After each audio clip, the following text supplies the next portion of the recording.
Walter Anderson, The Extraordinary Life and Art of the Islander, is made possible by a generous grant from the Reflection Fund, from support of this and other PBS stations, and from PBS viewers like you. Thank you.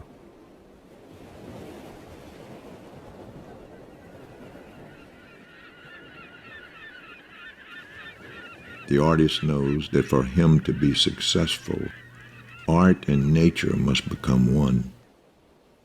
Walter Anderson. No, he really was a genius. Oh, what's that book? Oh, The Giants in the Earth. My father was one of the giants. He really was. He would sail to Horn Island to paint for weeks at a time. He was compelled.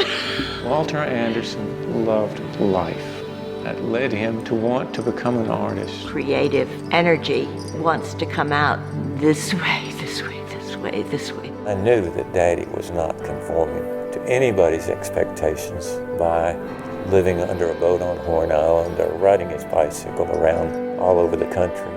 And of course had very many adventures. There was a hurricane and he went out to Horn Island and fastened himself up to a pine tree. That giant you see in all the books couldn't possibly have existed if Walter Anderson hadn't been allowed to be himself, his whole self.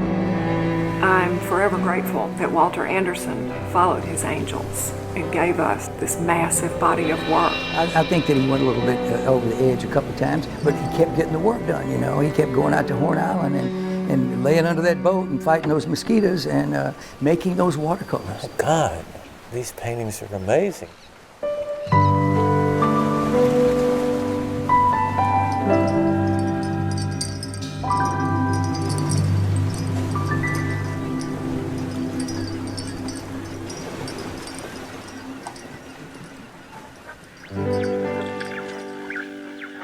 100 years ago tomorrow, American painter, muralist, sculptor, and iconoclast Walter Inglis Anderson was born. To those who have seen his vivid watercolors or epic murals, Walter Anderson's work is unforgettable. The Smithsonian Institution has just opened a major exhibition of his art, some 160 pieces, the largest showing... Daddy has always been a mystery to me. You know, when I was growing up, he was the Horn Island hermit and the town fool. Everybody, including his family, more or less looked at him as a bum. He lived an extraordinary life, a dramatic series of journeys filled with a passion for experiencing nature through his process of art making. He started these trips to the barrier islands, and several times he didn't make it. He didn't mind swimming behind the boat and pushing it when necessary. If it were full of water, he would just swim behind it and push it. Or pulling it if it was in shallow water. If he sank his skiff, he still didn't worry about anything happening to him. His mission was to get to where he was going. He didn't worry that he wasn't going to get there. It was just a matter of when. I find Walter Anderson a great source of inspiration. I mean, there's so much of it. It's so dense. The patterns that project themselves through his work are really, really important. And I can't see enough of it. I got to tell you, it took me a while to kind of get to know the work, to understand it. And because I didn't at first, but now I do. He got the work done. He basically took that watercolor to a level that it hadn't been before. You know why I think he started drawing was because of his mother. She just was a person who felt that if you wanted to draw, you had to draw every day. Their father gave them a sense of adventure and the love of nature. And their mother gave them the belief that they could make the world a more beautiful place. All of them, I think, were very close to her, but Walter was closest. Mira would give these little black books, and she gave one to Walter that said to write 750 words a day. And he crossed out words and wrote birds, and then he filled that book with birds. And I just thought that was very clever. When Peter was 15 and Walter was 12, they were sent to military school in New York. Peter took to it pretty well, Walter did not. I know what discipline is. Having had 4 years of it, I still suffer from it. Walter Anderson. At the age of 15, he decided to sail a small sailboat to New Orleans. 100 miles across open water, he hit a storm. The wind came up and his sailboat sailed away without him. He turned over, he swam to a beacon in Lake Bourne. I think he stayed on that beacon a couple of 2 or 3 days, and it was even reported in the newspapers that Walter Anderson had drowned in Lake Bourne, because they found the sailboat that he was in that turned over, and they never found the body, but he was still hanging on the beacon. Although he said afterwards that he would never do anything like that again, he spent his whole life doing things like that. When Walter was 19 years old, he carves this chest. His father's favorite book was Rudyard Kipling's The Jungle Book, so he used imagery from that book to sort of butter his dad up, convince him to let him go to art school. Eventually, Walter ended up going to the Pennsylvania Academy of Fine Art. It didn't take long for him to get tired of being inside, and he would often leave class and go to the zoo and just draw pictures of the zoo animals all day long. I've had very good training, you know.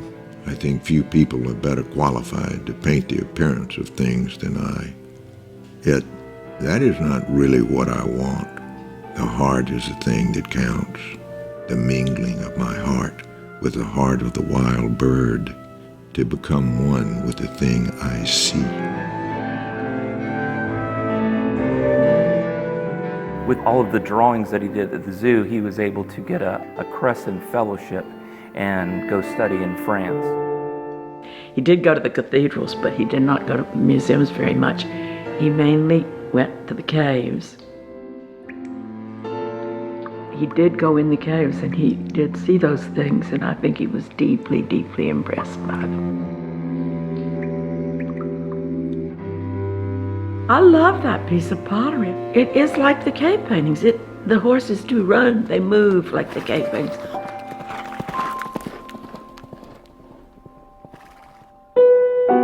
She lived, of course, in New Orleans.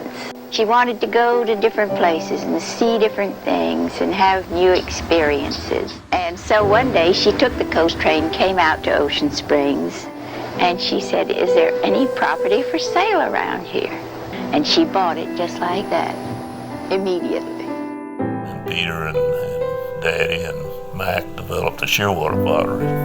For a father wanting his sons to follow him in business, he had to settle for his sons being in the business of art. Even from the beginning, he was attempting to help his brothers to contribute to the family business.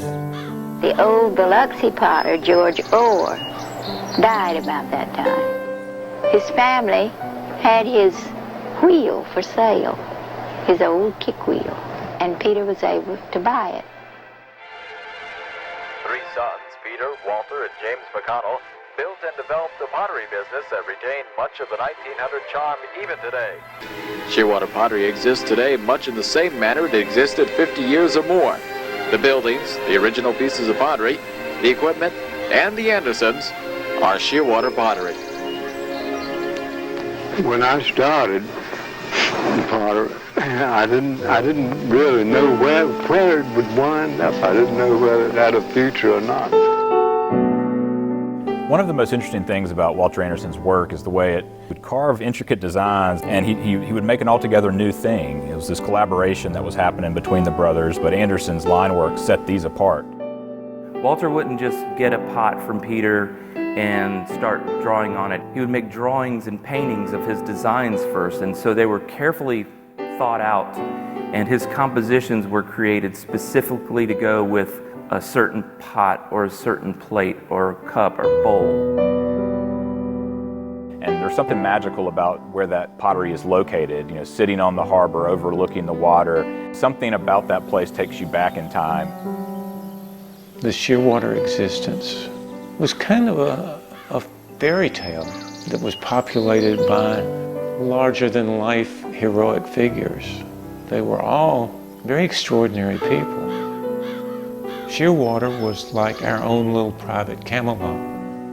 I think artists and writers and creative folks are drawn to places like that. That was why people continued to go there, and that's why such wonderful work was made there.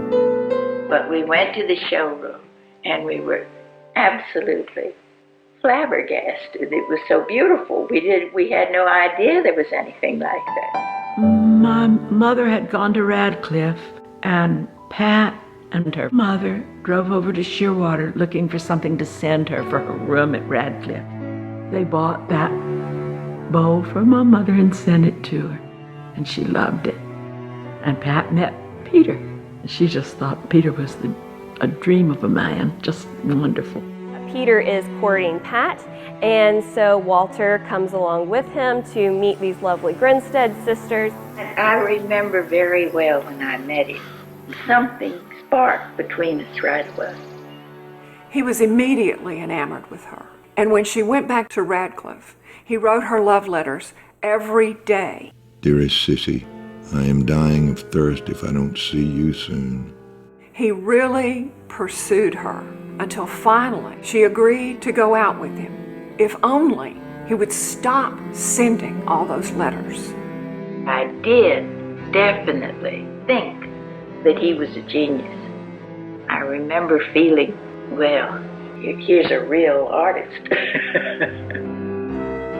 And they started courting. He asked her father for permission to take her hand in marriage. Her father said, well, if you're going to marry my daughter, you better have a job. And it was at that time Walter and Mac began their business. He designed and made these beautiful figurines, these small things he called widgets. And some of these figurines were somewhat problematic, but they were made as a way to make money, and that was something that Anderson knew was a reality. Well, the Anderson family were trying to make a living during the Depression as artists, and they made what they called widgets. These wonderful little cast pieces that I buy now and collect, and they're just waiting for people to show up and buy the damn things for pennies. It was my Uncle Mac who was the dear one. Both my father and Peter were tense. They would explode. Peter would sometimes get tired of seeing the widgets in the showroom and hurl them into the woods outside at trees. Just remember that discontent is one of the penalties of greatness. I don't expect to spend the rest of my life making widgets. And my father called the widgets the evil that men do that lives after them. That's what he called the widgets. Because he kept seeing people make them. Until he died, they were still making them away. Someday I'm going to give up everything else and just paint for a while. Both of them had experience in the world beyond Mississippi, you know? It's kind of amazing. So they get together. Sissy and Walter do marry. They move into the cottage that is on Shearwater property. In the evenings after they had finished work, Sissy would read to Walter Anderson from these great works of literature, and while she's reading to him, he's hand looping rugs for their home. So he actually is creating all of the furnishings for their home there at Shearwater, really melding this connection between beauty and functionality. After a canoe trip up north, Walter and his wife were on their way back down, going down the Mississippi River, and Walter was bitten by a mosquito and contracted malaria. He had a very, very high fever and went into a coma, and his wife had to get him ashore and make sure he got medical care. It caused some real problems after that and was at the beginning of his 3-year bout with mental illness, where he was in and out of mental institutions. He goes through a whole series of hospitalizations both in Mississippi and in Maryland. The first time that he became ill, he went to Phipps, the mental part of Johns Hopkins. And Dr. Meyer, he told me that as long as he did not have pressure exerted on him from the outside, that he was perfectly capable of living his life in the world. And it was true. It was very, very true. He did a lot of drawings, self-portraits. He called himself the alienado because he just felt like he was so different and didn't fit in anywhere. Some of the drawings he did during that time period took an overhead perspective of things like his cottage and of looking down on birds and looking down over Shearwater. I feel as if his spirit had taken flight, as if he was escaping the confines of those 3 years in the hospital. He was very funny, you know. He knew when he needed to go to a hospital. He always committed himself. And then he got fed up with it and thought he didn't need treating, and they wouldn't let him go. What he did one day was to push a whole stack of books over on the board and depart quickly. We didn't know where he was that time, I think, for 9 months. He came from Baltimore to Ocean Springs. And walks all the way back to Mississippi. He's not seen for months. When he gets back to Ocean Springs, he's emaciated, he's shaky, and he had lost the ability to draw. And that's when he starts using these 7 motifs to retrain himself how to draw. When he first came back to us at Oldfields, Daddy's hand shook. He was very, very thin. He didn't look healthy at all. And started his calendar drawings, and he did those at Oldfields every day.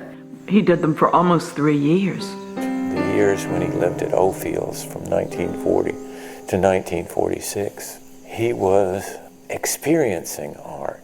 He was feeling art. He would go out and sit on the ground in front of the cows or out by the barn or on the front watching the gulls and pelicans and shorebirds on the beach. He went through a phase when everything he did was almost a transcription of visual music. He used repetition as rhythm. Boom, boom, boom, boom, boom.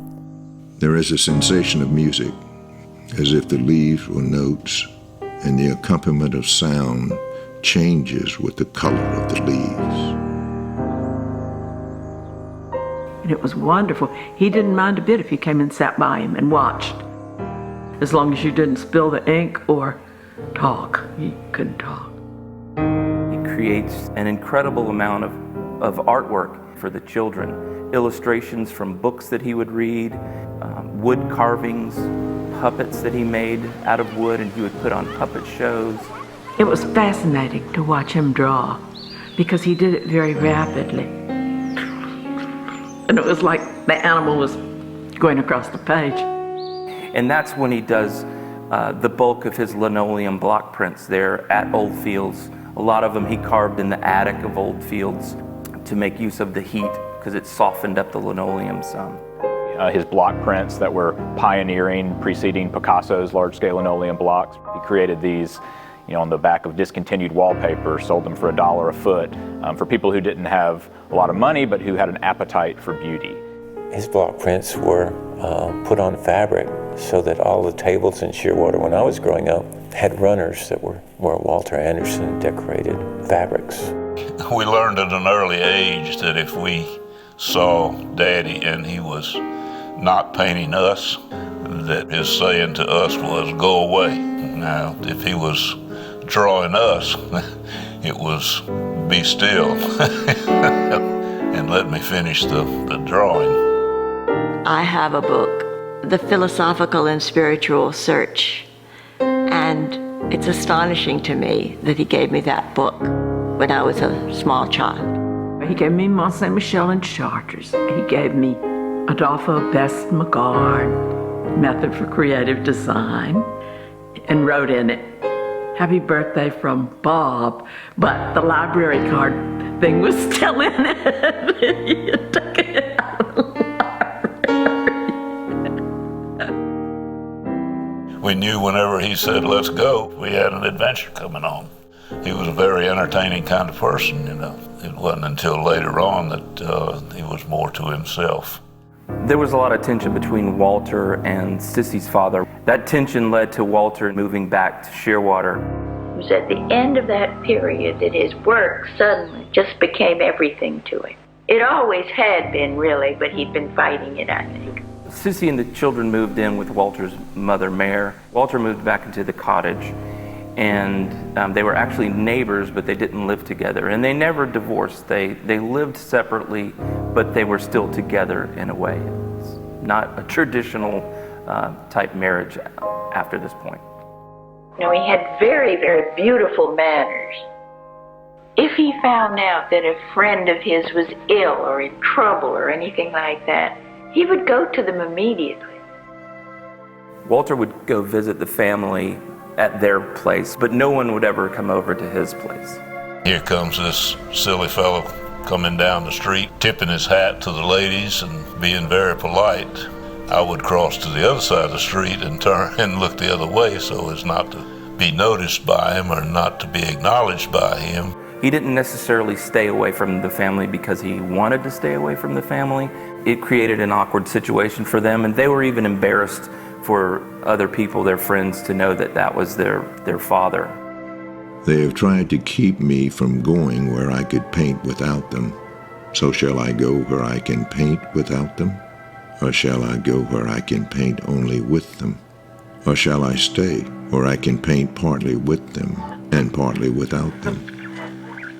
Say that Mary Anderson is the 16-year-old daughter of Mr. and Mrs. Walter, that is Bob Anderson. Bob Anderson, that's my father, is the artist of the pottery. Daddy always illustrated our nursery rhymes and fables with colorful block prints. What in the world is that red and white figure in the showroom?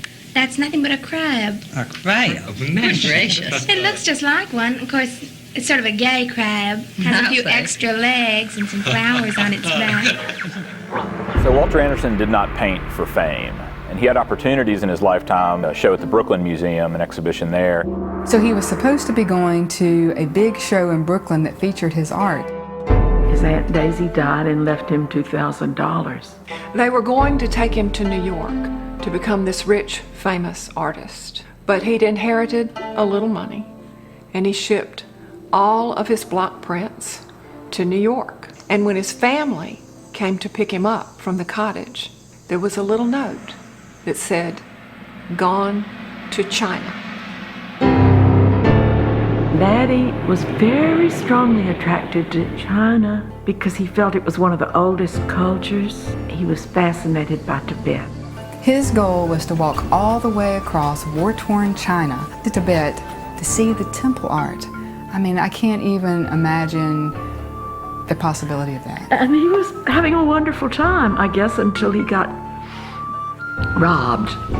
And these soldiers came in. These soldiers stopped him, wanted to see everything he had.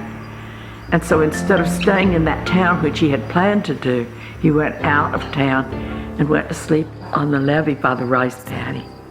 And he said he dreamed that a water buffalo came and hooked his backpack and went off with it. When he woke up, it was gone. And he believed that those soldiers followed him and took it. But it was everything he had. You know, his money, his passport, everything. So he had to walk back, walk back, walk back. And when he got to Peking, when he met the missionaries who were still there, they gave him enough money to go to the dentist, and they gave him enough money to keep him until he could get money from Mama and Mayor.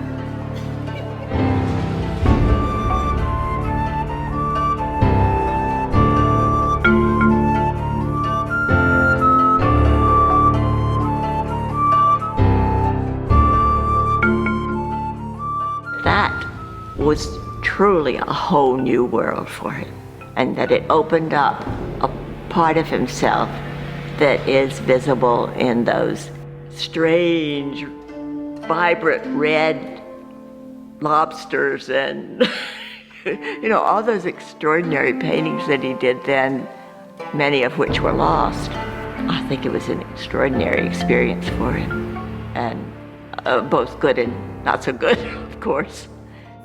After he came back from China, he wrote in one of his journals, "Art is incredible, not for itself, but in changing the artist's relation to other things." Perspective. I think there was a 180-degree shift. Art was not important for itself. After that trip, art became the tool. It was no longer the goal. It was the tool that he utilized to develop greater vision. Before China, vision was the tool, art was the goal. After China, art was the tool, vision was the goal. Art became a byproduct.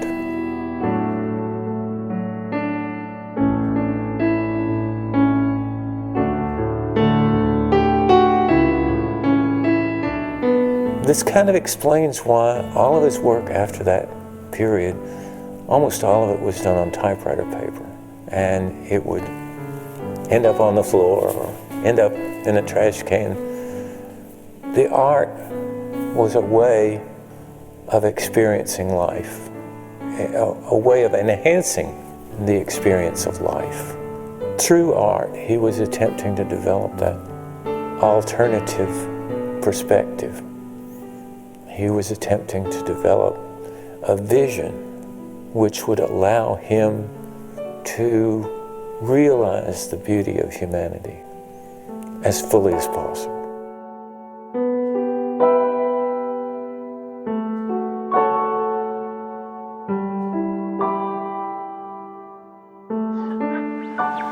I want to do a little cross-examination about the murals in the community center. The panels depict the 7 climates. First is the moon, and a slender tree whose boughs reach for the lunar heaven. Then Mercury is envisioned as a bay tree and so designed. Next comes Venus, thought by some to be the masterpiece of the paintings, the downlights of Venus. He returned from China and got permission to paint the walls with murals as his gift, but a lot of people were not happy with the results. Daddy has found Saturn in the form of a burly bear climbing the fat trunk of a tree, pawing for honey and eating bees.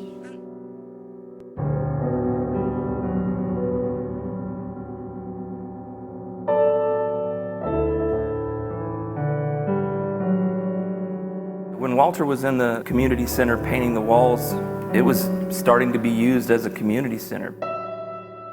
Leaf, who became a world-class ballet dancer, was in there taking her first dance lessons while her father was painting this mural.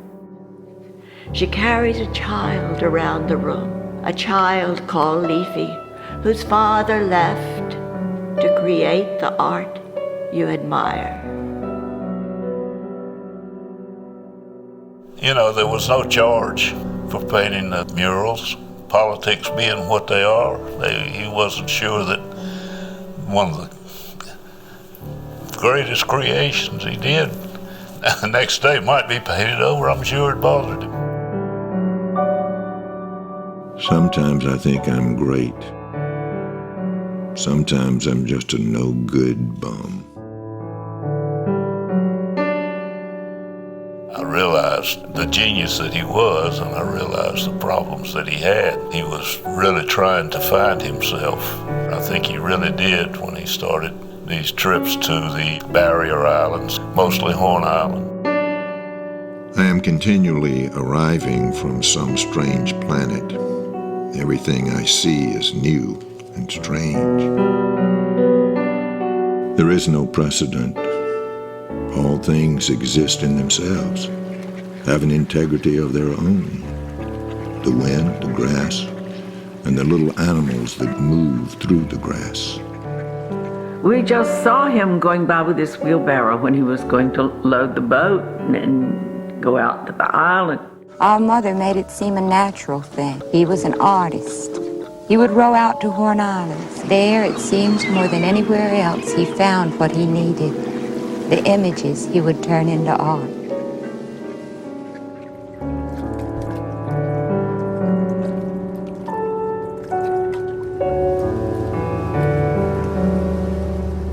I've noticed from my own experience that the smaller the boat you use to get out to Horn Island, the bigger the island is. And the further away it is. And if you want Horn Island to be a big, important place that is far removed from the ordinary, that allows you to experience life from an alternative viewpoint, the smaller the boat you use, the more you're going to get out of it. Such a sky, such water, and Horn Island between with me walking it.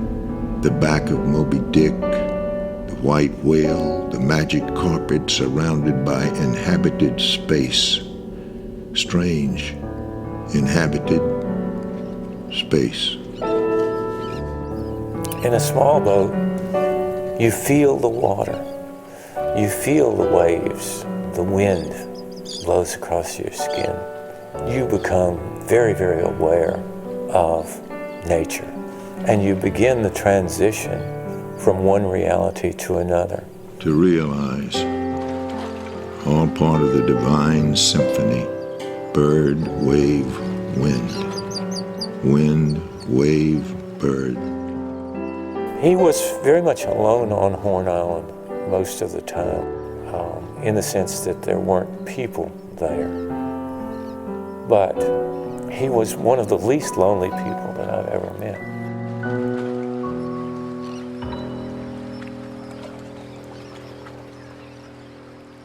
Solitude for him was a tool which helped him to find unity with all people and all creatures. The bird flies, and in that fraction of a second, man and bird are real, and he, man, exists. And he's almost as wonderful as the thing he sees.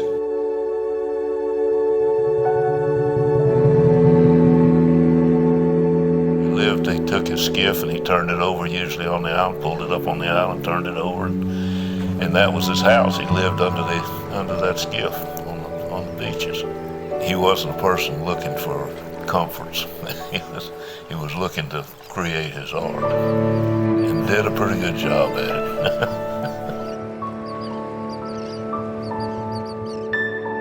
it. One single beautiful image is practically inexhaustible.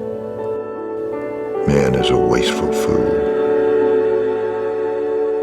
So much depends on the dominant mode on shore that it was necessary for me to come to sea to find the conditional. Everything seems conditional on the islands out there. If I eat, I live. If something stronger than I doesn't destroy me.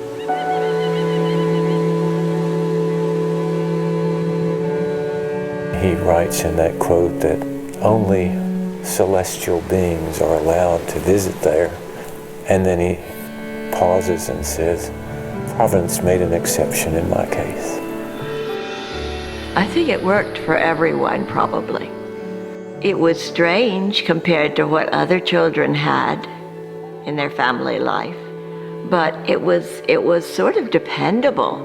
He would go for maybe 3 weeks at a time, get his provisions and be gone, take his boat out and be in his own world completely. No pretense, no efforts at pretense.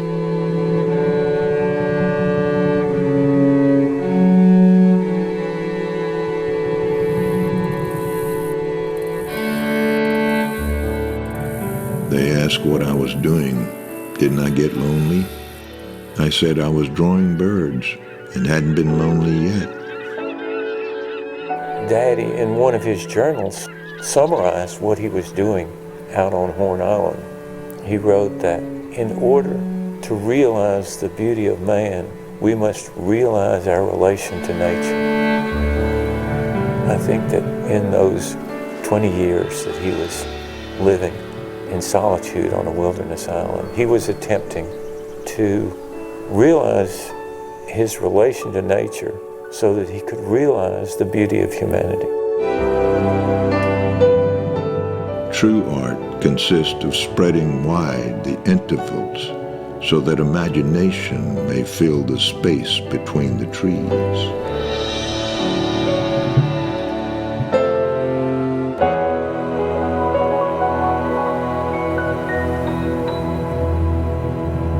With his eyes that were attuned to the flick of the smallest bird, attuned to the slightest breeze out on the island, I'm sure that he saw that we didn't want him around when we were with our friends, that we didn't want to have to admit that our father was different. So I think perhaps a lot of the reason that he spent so much time out on Horn Island was actually kind of consideration. He managed by creating this life away from us, but now and then connecting again. He'd go out, connect, he'd go out. And he had long, long periods of where he was claiming his own space, and that claiming meant creating that sort of churning, constant churning of creative energy that wants to come out this way, this way, this way, this way, this way, anyway. Daddy wrote about him. There's a wonderful quote about he experiences life through his senses, through touch, taste, and smell, sight, hearing. He feels the tree and he becomes the tree. And he had the freedom, partly because of my mother, partly because she trained us, partly because he didn't have a choice, perhaps. We don't speak evil of the dead down here. We don't speak ill of the dead. And you know, I think that he went a little bit over the edge a couple of times, but he kept getting the work done, you know. He kept going out to Horn Island and laying under that boat and fighting those mosquitoes and making those watercolors. So that's all I need to know about Anderson. That's all. He had the freedom, took the freedom to continually send out. I think Horn Island was the best place for him to let that happen. The world of man is far away, and so is man. How pleasant without him. As the years went by, he began to stay out there longer and longer. If he had been out for 3 weeks, he would have 40 pieces of pottery to do. He wouldn't think of not producing all of what he was supposed to produce. So I think he was glad to see the family, and he had things to show and things to tell. Sometimes he would read his law. People think of Walter Anderson as a visual artist first, and he certainly was, but he was also a philosopher, a poet, and a lot of what he thought and the way he thought about his art process is contained in his writings. He decoded for us a lot of what he was thinking about, and they're really valuable artistic records in their own right. The first poetry is always written against the wind by sailors and farmers who sing with the wind in their teeth. The second poetry is written by scholars and wine drinkers who have learned to know a good thing. The third poetry is sometimes never written, but when it is, it's by those who have brought nature and art together into one thing. Walter Anderson. One day when I was about 15 years old, I came in from fishing and found a shady place. And while I was there, stretched out in the middle seat of my cypress skiff, some fishermen came up and started cleaning their catch. I was half under the dock, and I could see them through the spaces between the boards and the dock, but they really couldn't see me. I was in the shadow in the dark. I kind of dozed back off, and then I heard the unmistakable sound of oarlocks in the distance as a boat was being rowed into the mouth of the harbor. And I knew almost immediately who it was. That was my daddy returning from Horn Island. The man who was doing most of the talking pointed his fillet knife over across the harbor and said, "I wouldn't take that hunk of junk thing that he calls a boat across the harbor, much less out to Horn Island." That's the Horn Island hermit. He lives under that boat out on the island much of the time. Last year, he was bitten by a moccasin out on the island, and a miracle happened. The snake lived.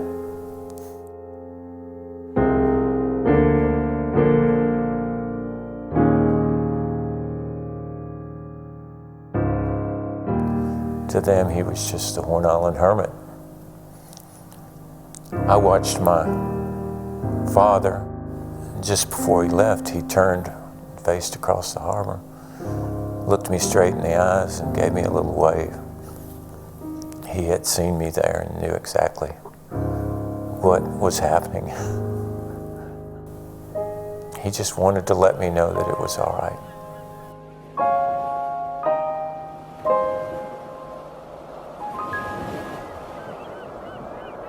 In 1965, as Hurricane Betsy was barreling down on the Gulf Coast, Walter rowed out to Horn Island and tied himself to a tree. He wanted to experience the power of that hurricane and experience nature. Leaving the high dunes after the storm, he looked down and saw the place where he had always camped was gone. I mean, washed away. That was his last trip, because even then he was already sick. And that was very shortly before he died. He came to my mother, and he was coughing blood. And then he thought perhaps I had better take him to the doctor. So that began his going to different doctors and discovering the lung cancer.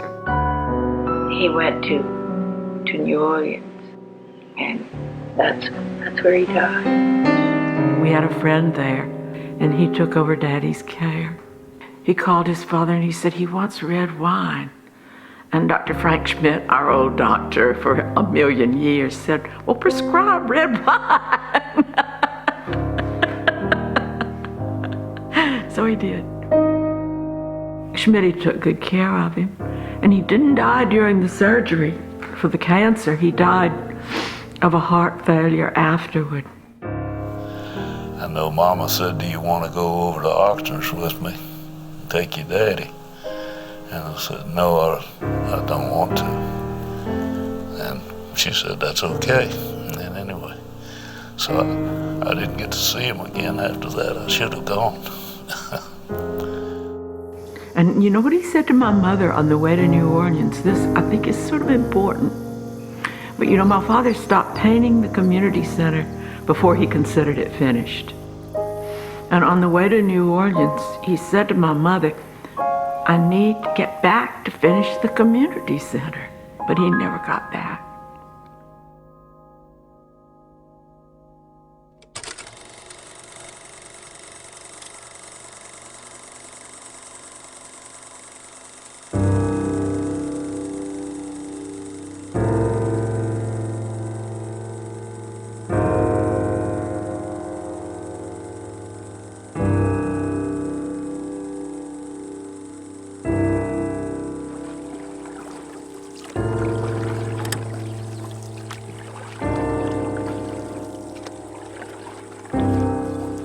All movement is to invisible music, although few people hear it. It comes from the sun and the wind, and the movement of water and a running rabbit and a crowing cock. And together, it is a part of a great symphony. The longer we listen and the quieter we are, the more we hear. And when we do hear, we are part of the music instead of an unwelcome interruption.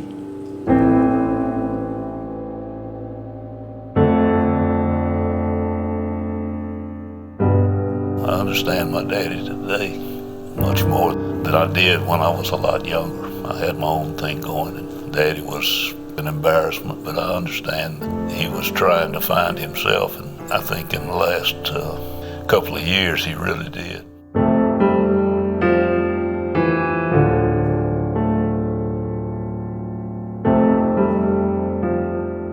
So much of what he did we were unaware of. He was working, but we didn't discover until after his death how much he was working.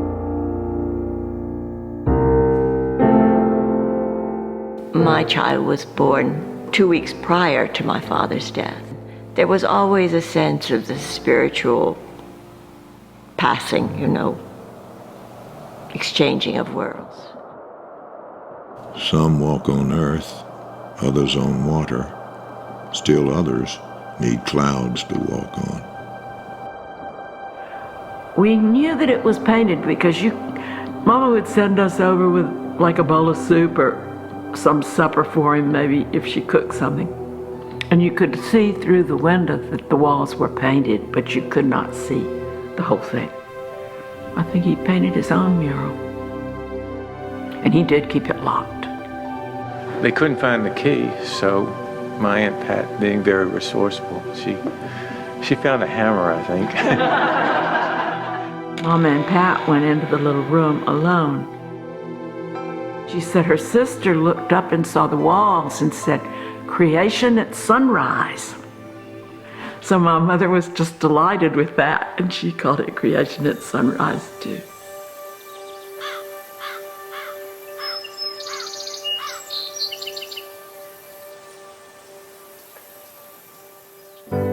Stepping into the little room has always felt like being inside of Walter Anderson, inside of his head and his spirit. It's always felt like a prayer.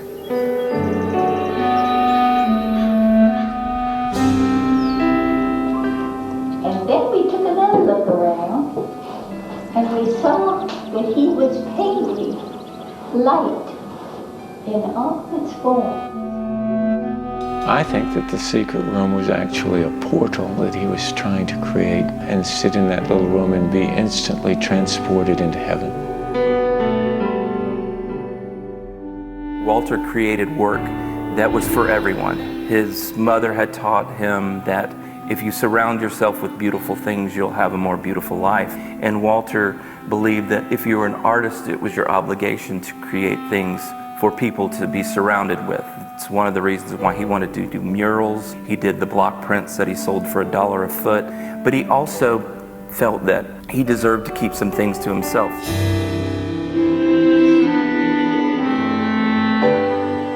In the corner of the little room, with a handwritten note of the 104th Psalm, there was a chest, and inside there were over 2,000 watercolors that had never been seen. When Pat and Sissy went into the cottage, what they found there was actually the complete works of an artist. Everything contained within the cottage was essentially his whole life, from the block prints and the early oil drawings to his last watercolors on Horn Island. How could I be so wrong about my own father? How could I think that he was the Horn Island hermit, the town fool, and basically just a bum? Shifting through the detritus of a life, they are discovering this man and really starting to know him for the first time. So one of the largest exhibitions ever of Anderson, right after he died at the Memphis Brooks, was important to understand. You know, he had created so much, and these were kind of thrust into the artistic marketplace, but also some were auctioned. Many of them were for prices that we would marvel at today. And just in Anderson fashion, to scatter these to the wind is almost poetic and appropriate. Just like he would burn watercolors, you know, these ended up in other private collections. Though Walter Anderson was well-traveled, what interests me about him is that he actually spent most of his time traveling deep in one spot in the Mississippi Gulf Coast, a really small region of our country that most people have not even visited. He chose to spend his time wading in it, walking in it, sleeping in it, completely becoming one with it, to understand it at the most spiritual level possible. And of course he did that with painting, but he also danced it, he sang it, he wrote about it. He completely used every sense and facility a human can have to merge with it and become one with it, with this region, this special region. And to me, that makes him unique amongst artists. He really has not been given his rightful place in American art history.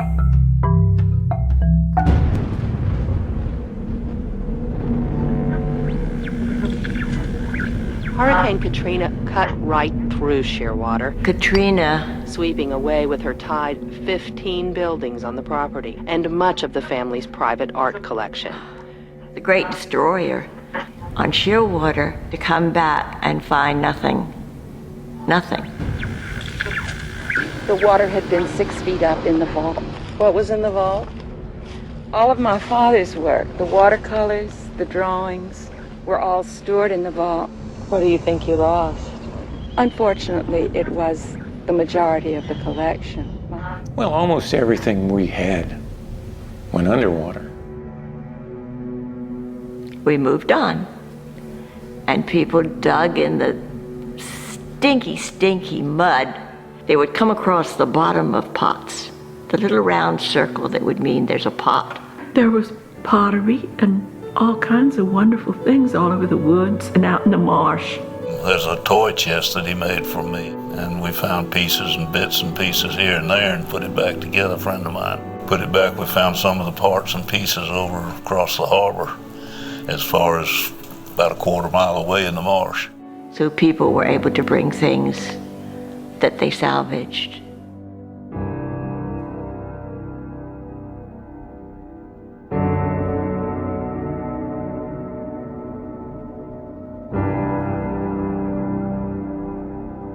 I couldn't accept or understand Katrina for a long time.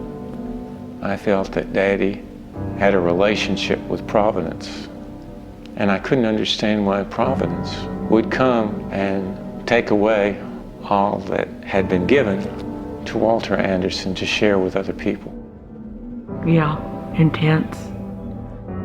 So intense. Word for nothing left to lose. So we should be pretty free at this point. But we got to clean up first. Thank you for sharing your experience with us. Thank you. There are ghost images on other paper, on drying paper. You know, there's a little watercolor that came off on the other, so, and it's nature doing what it does best, reproducing in a peculiar kind of way. There's a sense in which Anderson, you know, might be chuckling to himself as if nature was taking back what it had given him. What could be more delectable than to climb a new blade of grass with the dew still on it and spend the morning swinging in the wind? After Katrina, they had a choice. They had a choice to either let this define them and be the end of the Anderson legacy on the Gulf Coast, or they could come back from this, and they chose to come back. That's the most important thing about it. It's a human story of resilience. And John Anderson said after Katrina, said, you know, those watercolors all got wet. He said, well, they got wet coming back from Horn Island. It didn't really matter. There would just be watercolors laying on top of these grasses. Of course, that was a miracle in itself. They believe in what the Anderson legacy means to this region and what it means to the identity of the Gulf South.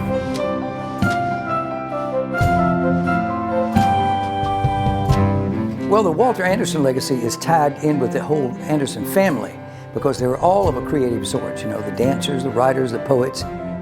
Everyone plays a part. I was looking at a Van Gogh, and of course they had the security all around and all. And I said, oh, Mary, I said, I would love to just touch a master's work. And she said, Mother, you do that every day. He made the world a more beautiful place. He considered himself Fortune's favorite child. He really, I think, believed that he had rediscovered Eden. He was Adam in a hat. Oh, I love the museum. I think it's something that he would have been so proud. It was the greatest thing that ever happened to the family, I guess, is a museum with Walter Anderson's name on it. Sooner or later, people are going to recognize Walter Anderson's name just as well as they remember Van Gogh or any other super famous artist. I mean, he's in that category. It was all about making the world a more beautiful place. One hospital stay, when Walter decided it was time for him to go home, he tied bed sheets together and rappelled himself out of the third-story window. But Walter, being Walter, he took with him a bar of ivory soap. And so when the hospital workers came to the room the next morning and saw the sheets flapping in the wind, they saw that Walter had drawn birds all the way down the side of the building as he escaped. My thoughts are like yellow butterflies. He who would catch my thoughts must have a net with a long handle. A man who runs in one direction may be caught by anyone, but a man that runs in three directions can't be caught. The realization of form in space is through feeling. I live and have my being in a world of space and forms, which have color and shape. Consciousness of this means being alive.